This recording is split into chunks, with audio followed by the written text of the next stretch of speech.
Situasi politik negara yang tidak menentu membuatkan rakyat mula letih dengan cerita yang seolah-olah tidak berkesudahan itu. Dalam media sosial, ramai warganet menyatakan ketidakpuasan hati mereka. Kita bersama Ridauddin Daud untuk mengulas lebih lanjut situasi semasa politik negara. Ridauddin sekarang berada di Kuala Lumpur. Awal pagi sudahnya bertugas di Dataran Merdeka ketika ini. Mungkin dapat diceritakan sedikit bagaimana agaknya penugasan pada hari ini semestinya akan mendapatkan reaksi daripada masyarakat semua. Mungkin boleh diceritakan, mungkin sudah ada reaksi daripada masyarakat yang sudah pun Ridauddin dapat dan juga temu bual sebentar tadi. Baik, terima kasih Hafizi di Bukit Kewangan. Sejujurnya saya masih lagi belum mendapatkan sebarang reaksi kerana pada awal pagi siapa di Dataran Merdeka kira-kira jam 7.30 pagi tadi nampaknya tidak begitu ramai orang di sini. Namun apa yang saya boleh katakan sebenarnya isu politik memang selalu dibincangkan sejak dari dulu sehinggalah ke kini, selalu sangat dibincangkan baik di kedai kopi ataupun mungkin ketika berbual dengan rakan-rakan. Isu politik antara isu yang kerap dibincangkan yang memang tidak pernah luput dari masa, selalu dibangkitkan isu-isu baru. Namun sejak kebelakangan ini nampaknya isu politik semakin melelahkan rakyat, di mana banyak isu-isu yang sebelum ini dibangkitkan membuatkan rakyat mula muak. Mungkin boleh dikatakan jelak dengan politik semasa, di mana perubahannya berlaku, boleh dikatakan kalau dulu mungkin setahun sekali atau 2 tahun sekali berlaku perubahan. Jadi perkara itu seronok untuk dibincangkan. Namun sekarang kita lihat situasi semasa, nampaknya perubahan itu bulan ini lain, bulan depan lain. Jadi itu membuatkan sebenarnya ramai rakyat jelak dan muak dan letih dengan situasi politik semasa negara kita. Kalau lihat dalam media sosial misalnya, kita boleh lihat kebanyakan orang, tak kisahlah sama ada orang itu menyokong parti ini ataupun tidak menyokong dan juga bersifat neutral, mereka kebanyakannya menyatakan rasa bahawa mereka sudah penat.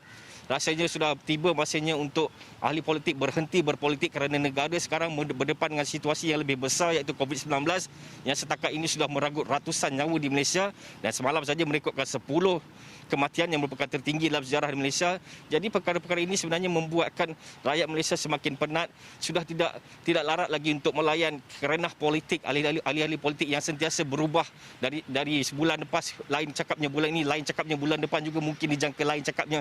Jadi sebentar lagi saya akan pergi ke sekitar Kuala Lumpur, saya akan cuba dapatkan reaksi dan saya jangkakan reaksi sama juga saya boleh dapat di realiti dan juga dalam media sosial, di mana boleh dikatakan sebenarnya kebanyakan rakyat di bawah sebenarnya sudah agak letih dengan politik negara kerana pada mereka tak kiralah apa yang jadi berlaku pada kerajaan, sama ada tukar kerajaan, tukar Perdana Menteri 10 kali sekalipun, mereka di bawah tetap sama. Yang mana berniaga nasi lemak tetap berniaga nasi lemak, yang mana dibuang kerja tetap dibuang kerja, masih lagi mencari kerja. Jadi segalanya tetap sama. Yang mungkin berubah mungkin di pucuk pimpinan, namun mereka di rakyat bawah ini merasakan tidak ada apa-apa perkara yang berubah. Jadi mungkin saya boleh kongsikan antara isu semasa ini, politik semasa ini sebenarnya kemuncaknya adalah pada semalam, di mana dikatakan bahawa mungkin berlakunya darurat di Malaysia. Namun setakat ini seperti yang Hafiz cakap sebentar tadi, kita masih lagi belum mengetahui maklumat lanjut berkenaan ini. Dan mungkin saya boleh kongsikan sedikit apa yang berlaku pada semalam yang sebenarnya agak menggemparkan negara. Mungkin kerana keadaan politik kita masih kurang stabil, jadi apa sahaja perjumpaan melibatkan Perdana Menteri yang di-Pertuan Agong pasti akan menjadi tumpuan dan menggemparkan negara. Dan sebagai contoh, pada semalam mesyuarat khas Kabinet dipengerusi dengan Perdana Menteri Tan Sri Muhyiddin Yassin berlangsung selama 3 jam bermula sekitar jam 9.30 pagi. Mesyuarat difahamkan membincangkan berkaitan usaha menangani COVID-19 dan Belanjawan 2021. Difahamkan juga tiada langsung isu pembubaran parlimen ataupun pertukaran kabinet, menteri kabinet dibincangkan dalam mesyuarat semalam yang berlega-lega di media sosial sejak pada pagi sehinggalah ke malam semalam, tidak habis ceritanya dan sambung ke hari ini. Dan kemudian tiada kenyataan yang dikeluarkan sejurus mesyuarat khas kabinet tamat, namun spekulasi berlega mendakwa kabinet mencadangkan darurat kepada Yang di-Tuan Agong.